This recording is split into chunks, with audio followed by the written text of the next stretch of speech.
lighthouse-keeper's lantern. On the edge of a jagged cliff overlooking a restless sea stood the old sea-bright lighthouse. Its white stone walls were weathered by decades of salty gales, and its great lantern gleamed like a star on stormy nights. Few visited the lighthouse, but it was not abandoned. Its keeper, Elias Gray, had lived there alone for 20 years. Elias was a man of routine. Each morning he climbed the spiral staircase to polish the glass of the lantern. Each evening he lit the flame that guided ships safely through the rocky coast. To him the beam was more than light. It was a promise, a silent oath to protect those who sailed beneath its watchful eye. The villagers in Seabright whispered about Elias. They said he spoke to the light as if it were a friend, and that he never ventured far from his post, even for festivals or market days. Some said he was cursed, bound to the lighthouse by an ancient vow. Others simply called him lonely. But Elias didn't feel alone. He had the sea, the gulls, and the rhythmic crash of waves, and he had the lantern. One winter's night, as a storm gathered on the horizon, Elias prepared for his vigil. The winds howled against the stone walls, and the rain lashed the windows. He ascended the steps, the flame of his lantern flickering in the gusts. At the top he set the flame alight, and the great beacon came alive, casting its protective light across the turbulent waters. As he adjusted the mirrors, something unusual caught his eye.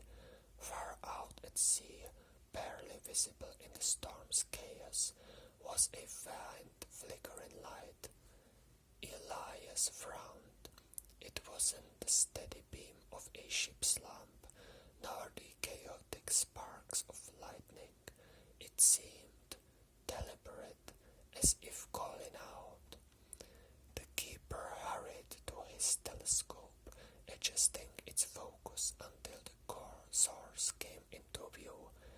It was a small vessel tossed mercilessly by the waves.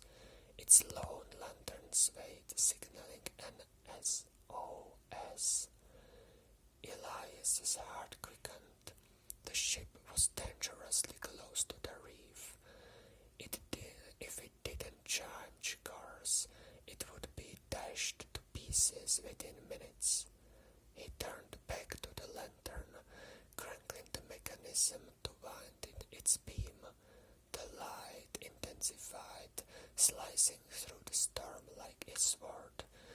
He directed it toward the vessel, hoping the captain would see the warning. But the ship didn't change course. Its lantern flickered faster now, as if bleeding. Elias grabbed his oilskin coat and raced outside. The storm hit him like a wall, cold and relentless. But he pressed on, descending the cliffside path towards the shore. There, where the waves claved at the rocks, he kept an all-rowboat tight. Foolish, he muttered to himself, hauling the boat into the surf. You're too old for this, Gray. But his hands worked with the practiced ease of a sailor. Within moments, he was rowing toward the ship, the lantern of the lighthouse, his only guide. The waves towered above him, and the boat creaked under the strains. But Elias pressed on, each stroke driven by a mixture of duty unspoken promise. As he approached the vessel, he saw its distress. Its mast was cracked, sails torn to ribbons, a lone figure clung to the railings, waving desperately. "Hold on," Elias shouted, his voice barely audible over the storm. With great effort, he brought the rowboat alongside the ship and threw a line. The figure, a young woman, drenched and trembling, climbed down into the boat, collapsing in relief. "Thank you," she gasped, her voice hoarse. "I thought I was lost." "You were," Elias replied, pulling the oars with renewed vigor, "but you're not anymore." It was a grueling journey back, but the lighthouse beam guided them home. When they reached the shore, Elias helped the woman to her feet. "What were you doing out there alone?" he asked as they trudged towards the lighthouse. She hesitated, then smiled faintly. "Chasing a dream, I suppose, but I've learned tonight that some dreams aren't worth dying for."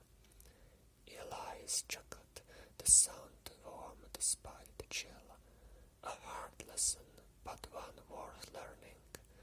Inside the lighthouse, he offered her blanket and a seat by the hearth.